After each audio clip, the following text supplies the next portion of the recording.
Bonjour à tous, je fais cette vidéo suite à la vision d'une vidéo sur internet de Mathieu Kassovitch qui, euh, qui a réussi en fait à convaincre tout un plateau de télé de la nécessité que nous fassions tous un effort et d'aider, à l'inverse, aider Emmanuel Macron dans son programme. Il a été applaudi. Mathieu Kassovitch, c'est quelqu'un qui véhicule dans l'inconscient collectif l'image d'un type qui connaît la rue, qui connaît les problématiques autour de ses activités professionnelles. Mathieu Kassovitch, c'est aussi quelqu'un qui fait partie dans la division, parce qu'il y a deux grands groupes, et c'est ce qui peut emmener d'ailleurs à une guerre civile, entre deux grands pôles, ceux qui ne sont pas d'accord avec les Gilets jaunes et ceux qui sont d'accord avec les Gilets jaunes. Moi, je ne suis pas contre les personnes qui sont contre les Gilets jaunes. Je ne suis pas... même quelqu'un qui change d'avis a le droit de changer d'avis, après tout. La question, elle n'est pas là. C'est est-ce que nous possédons toutes les informations nécessaires à partir desquelles on va pouvoir raisonner et se mobiliser. S'il y avait 60 millions de Français qui auraient toutes les informations, tout ce qu'il faut pour raisonner, et à partir de là, qu'il y ait encore des divisions, je dirais je suis d'accord. Mais si les 66 millions de Français n'ont pas les informations pour raisonner, c'est-à-dire que nous, on est là, et après on a accès à des informations plus ou moins importantes. Je dis que M. Kassovitch n'a pas la notion de la réalité, il nous demande de faire un effort. Alors, je vais m'adresser à ce monsieur, et je vais lui dire, ok pour faire un effort. Là actuellement, il y a 500 morts par an dans la rue. 500. Il y a des enfants, il y a des adolescents, il y a des personnes de tous les âges, des hommes, des femmes. Combien en faut-il encore? Donc on est un certain nombre. Je vais expliquer, c'est parce que je peux pas en vouloir à quelqu'un qui n'a pas conscience. Après, il y a des personnes qui font semblant de ne pas avoir conscience, mais je pense pas que M. Kassovitch il fasse semblant, parce qu'il a l'air sincère. Il est sincère dans sa démarche. Moi, je lui demande, pour être élu, un pervers narcissique qui est en délire de mission, je remettrai les images, il est en délire de mission. Le dernier qu'on a eu, c'était en 39-45. C'est pas les mêmes conditions, mais par contre, c'est vrai que la violence va augmenter, puisqu'on a à faire face à quelqu'un qui est dans le mépris. Et de la part de M. Kassovitch, pour moi, c'est pas du mépris, je pense que c'est de l'ignorance. Mais je peux me tromper. Peut-être qu'il est parfaitement déterminé à sauver les conditions, lui, dans lesquelles il vit, parce qu'il doit les trouver formidables, ces conditions, mais pour nous, c'est un peu moins formidable. Je vous donne un exemple, M. Kassovitch. Moi, dans 3 mois, je suis à la rue. J'ai payé ici un loyer pendant 17 ans. C'est ce qu'on appelle un logement indigne. Moi, je l'avais pris, je le savais en conséquence. Je l'ai pris parce qu'il y avait de la surface. Mais c'est un logement indigne. Je paye pendant 17 ans. J'ai un rapport extraordinaire avec la propriétaire. Alors, jamais de frais avec moi. Sauf une chaudière en 17 ans. Pas une tuile, pas rien. Elle décède. Ses enfants reprennent et me disent non, non, restez, on va pas vendre. Ensuite, l'un d'eux, le fils, il va péter un câble. Pognon. Moi, je refuse le seul logement social qui est ici. Et après, il décide de vendre. Je suis coincé maintenant. Je ne peux rien louer. Il n'y a plus rien de disponible ici. Je vais vous expliquer pourquoi, monsieur Kassovitch. Dans ce village, c'est que des personnes qui ont des gros moyens, qui ont monté une association pour empêcher qu'il y ait des lotissements qui se montent. Moi, je dis, je suis d'accord, ok. C'est un village qui est authentique, qui est typique, tout en pierre. Mais il y a eu, ici, comme dans l'histoire de ce pays, de nombreux agriculteurs. Ça veut dire qu'ici, il y avait 15, 20, 30 fermes, ici, puis dans la région. Les grandes fermes sont achetées par des personnes comme vous, des personnes du showbiz, des personnes de la politique, des personnes du milieu économique. On a bloqué tout. Ça veut dire qu'il n'y a pas de logement social. Mais il y a quand même des personnes ici qui vivent dans ce village qui ont des moyens très limités, qui ont des enfants qui sont très modestes, qui ont un petit salaire. Alors, les personnes qui ont des moyens se sont organisées, elles ont absolument tout bloqué.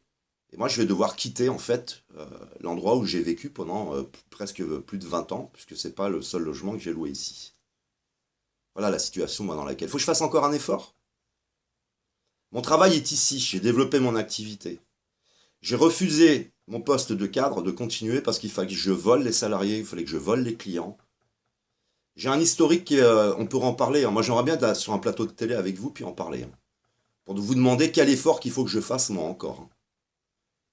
Alors, je l'ai dit à mes amis qui me disent, de toute façon, David, pas question que tu ailles à la rue, hein, tu viendras à la maison. Non, non, moi, je vais aller à la rue, moi. Je vais continuer à foutre ma merde et depuis la rue. Et s'il faut que j'aille dans la rue, je vais y aller. Et je vais y aller avec, moi avec mes camarades. Moi, je vais faire un effort. Ouais.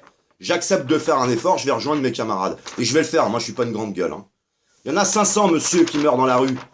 Et votre président formidable, à qui il faut laisser encore du temps, qui dit il y aura 0 SDF quand je serai élu, il est passé de 0 SDF à 0, impôt sur la grande fortune. À 0 ISF. Je peux comprendre que vous soyez un peu plus touché que nous. Moi, je peux le comprendre. Parce que de vous à moi, je pense que c'est plutôt vous qui aurez moins d'ISF à payer que moi, hein. Voilà. Quel effort faut-il que l'on fasse encore? Alors, je vous explique, monsieur Kassovitch. Quelqu'un qui dit 0 SDF et qui passe à 0 ISF, ça s'appelle déjà un pervers. Déjà, vous avez un mot. Vous avez du pognon, vous, hein. Vous avez un max de pognon. Alors, vous prenez votre pognon, vous allez voir un psychologue ou un psychiatre, ça va vous coûter 40 balles. Prenez un psychanalyste et vous lui dites c'est quoi un pervers qui est narcissique, c'est-à-dire qu'il est méprisant avec le peuple, ce qui fait monter la violence dans la rue.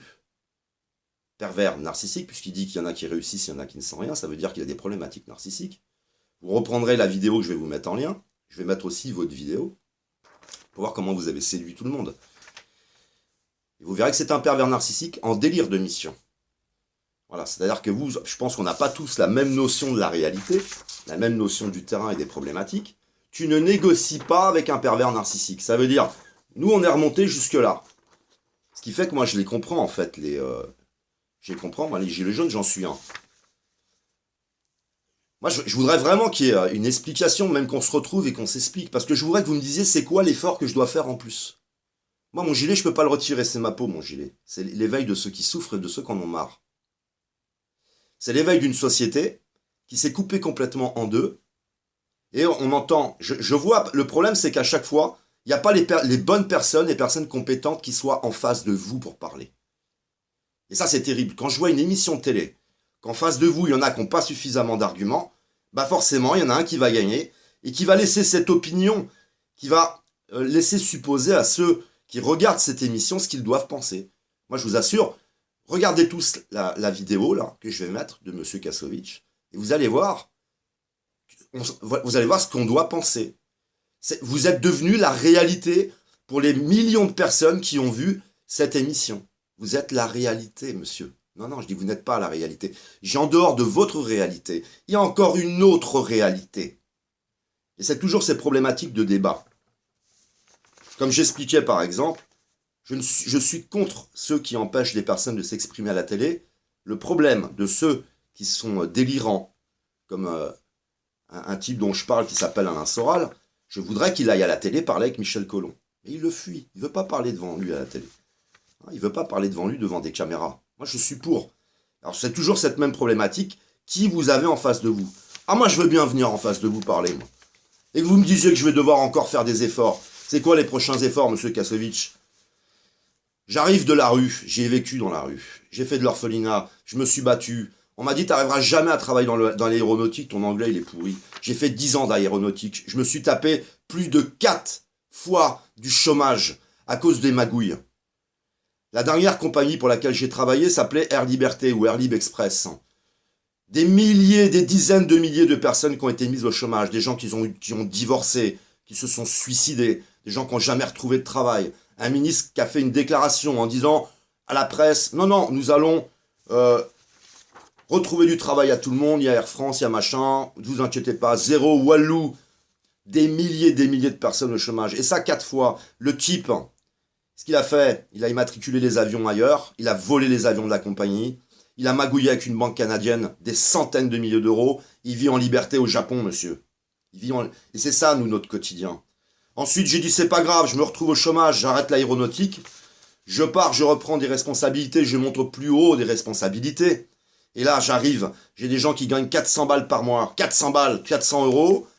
Ils ont une malheureuse prime de 30 ou 50 euros. Et mon patron volait la prime parce qu'il savait que parmi les 600 salariés que j'avais à gérer, il y en avait qui réclameraient pas la prime. Parce qu'ils savent pas lire et sont illettrés ou parce qu'ils n'ont pas confiance en eux. Voilà d'où je viens, la réalité d'où je viens. Comment ça se fait qu'en 4 minutes, ce type-là, ce patron, il n'ait pas un contrôle, il soit pas en tôle, ce mec? Non, il continue à se développer. Cette entreprise continue à se développer. Alors, j'ai décidé, moi, de faire un effort, monsieur. J'ai décidé de passer de cadre, gérer 600 personnes, à devenir jardinier. Je suis jardinier. Ça vous va comme effort? Est-ce qu'il faut que je fasse encore un effort supplémentaire? Alors moi, je dis, tu vas prendre ma place et moi, je vais prendre la tienne. Voilà ce que je dis, tu vois. On va échanger nos places. Et puis, je vais te demander de faire des efforts et encore des efforts. Alors, je pense qu'il y a une autre réalité. Maintenant, je vous en veux pas, je vais vous dire pourquoi. Parce que je vais vous inviter tous à aller sur des blogs. Vous avez par exemple le blog d'Olivier Berruyer, lescris.fr. Lui, il a conscience de ce qui se passe partout dans tous les domaines, que ce soit de la géopolitique, de la politique. Mais vous, intéressez-vous un peu à ça. Qu'est-ce que vous faites de vos journées? Vous partez en vacances dans des grands hôtels? Alors vous avez aussi, en dehors d'Olivier Berruyer, lescris.fr, vous avez par exemple Salim Laibi, le blog Le Libre Penseur. Lui, il s'occupe des gens qui crèvent dans la rue, il s'occupe des vaccins, il se rend compte de toutes les magouilles. Mes enfants, nos enfants, combien de vaccins va falloir qu'on leur mette pour faire un effort pour sauver l'industrie pharmaceutique? Mais monsieur Kassovitch, vous êtes complètement en dehors de la réalité et vous profitez de l'ignorance de ceux qui sont en face dans les débats pour vous faire applaudir d'un grand et d'un immense mensonge. Donc à Salim Laibi, le libre penseur, je vous invite à y aller. Nous, ça fait 5 ans, 6 ans ou 7 ans, enfin, en tout cas pour ma part, et il y en a c'est encore plus long, c'est 10 ans, 12 ans, qui regardent l'actualité, qui vont fouiller, qui vont chercher. Nous, on sait ce qui se passe. Et on dit non, il n'y a pas d'effort à faire, il y a un vrai problème, on est en danger. Il faut réformer cette République, il faut relancer des élections, il faut mettre des personnes qui soient à notre service, et surtout, il faut remettre à la tête des journaux, à la tête des télévisions, des gens honnêtes, des vrais journalistes. Comme ça éviterait que vous et moi, on se dispute. Et dans une relation avec un pervers narcissique, parce que c'est ma spécialité, vous, c'est peut-être le cinéma. Moi, je fais pas de cinéma. Moi, c'est la réalité qui m'intéresse, la vraie réalité. Le pervers narcissique, il instrumentalise l'ignorance des autres. Il divise les autres. Et il utilise ces divisions. Et j'en veux pour preuve M. Castaner. Systématiquement, qui se met en scène sur des photos. C'est un vrai théâtre. C'est pas ça le boulot ni d'un ministre, ni d'un sinistre de l'intérieur. Ce n'est pas ça son boulot. C'est pas de se mettre en scène, regardez, j'y suis, puis se prend en photo. Mais c'est quoi ça? C'est devenu des sociétés de communication. On a affaire à des entreprises privées. C'est plus de la politique. Ce sont des hommes d'affaires. Ce sont des manipulateurs qui utilisent les mêmes méthodes que vous. C'est-à-dire vous êtes spécialiste des images et de la communication. Vous savez comment vous devez mettre en scène des personnes pour nous laisser penser une chose ou une autre. Et ils font exactement la même chose. Donc là, on est victime, en fin de compte, de manipulation. On est victime de propagande. Et je dis que vous n'avez pas, monsieur, été assez loin. Maintenant, je vais vous parler d'une autre expérience et qui est intéressante. Je viens de la rue, j'ai vécu des difficultés. Ensuite, j'ai été en couple pendant plus de 20 ans avec une femme qui venait d'un autre milieu que le mien, qui venait du même milieu que vous. Et ben c'est drôle, j'ai eu tendance un petit peu à oublier les camarades. Parce qu'au bout d'un moment, tu commences à vivre dans le confort, tu commences à avoir des vacances complètement autres, des activités complètement autres, des relations complètement autres, je commence à être dans les repas d'affaires, etc. Et puis tu as un petit peu tendance à oublier ce qui se passe en bas. Et ce mécanisme, il est scientifique. C'est de la psychologie. Vous êtes en décalage, monsieur Kassovitch, avec la réalité. Et je trouve ça profondément dégueulasse. Je dis que vous ne nous représentez pas. Vous ne me représentez pas. Et en rien. Vous n'avez rien à me représenter que l'image inconsciente que vous véhiculez auprès du public, qui laissait penser que vous connaissez bien le quartier, un peu la misère, etc. Je dis non, vous ne me représentez pas. Absolument pas. Et on a besoin de personnes qui parlent pour nous, qui nous représentent. Et là, on est dans une période extraordinaire, c'est que j'ai regardé plein de gilets jaunes s'exprimer. On peut maintenant ne pas avoir de leader charismatique et s'exprimer pour nous-mêmes, grâce à Internet. Et cette vidéo que je suis en train de faire, elle va vous coller au cul. Elle va vous coller au cul. Et c'est ça, le changement de pouvoir. C'est ça quand le bas s'éveille et va pouvoir reprendre du pouvoir sur sa propre vie. C'est ça, la démocratie. Donc vous êtes en train d'assister à un changement qui vous fait peur en plus. Parce que inconsciemment, vous sentez que ce sont aussi vos conditions à vous qui vont bouger. Et oui, monsieur, vous allez faire un effort avec l'ISF. On va vous le recoller l'ISF. Et avec l'argent de l'ISF, on va faire quelque chose qui est possible. Je regardais un gamin la dernière fois. Vous l'avez vu ce gamin pour parler? Ce gamin, il gagne trop pour avoir un logement HLM. Il travaille sur Paris. Il gagne pas assez pour louer un logement privé. Il dort dans une tente. Il met ses affaires dans une consigne le matin. Il va travailler, il revient, il va prendre une douche dans un truc dégueulasse, immonde. Il reprend ses affaires, il replante sa tente à côté d'une poissonnerie. Les images, elles étaient en ligne. Quel effort il faut qu'il fasse, lui? Non mais vous vous rendez compte de ce que vous dites? Continuez encore à faire des efforts? Moi, je veux bien me retrouver face à vous, avec des personnes qui filment. On n'a pas besoin de la télévision, ils ne passeront pas. Mais vous avez le pouvoir d'informer le public et vous faites tout l'inverse. Vous désinformez le public.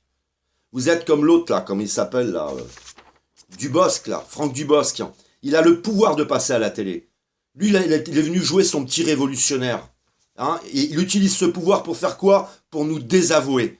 Et en ne disant pas la vérité. Je ne peux pas faire plus d'efforts. Je ne peux pas faire plus d'efforts. Je ne peux pas.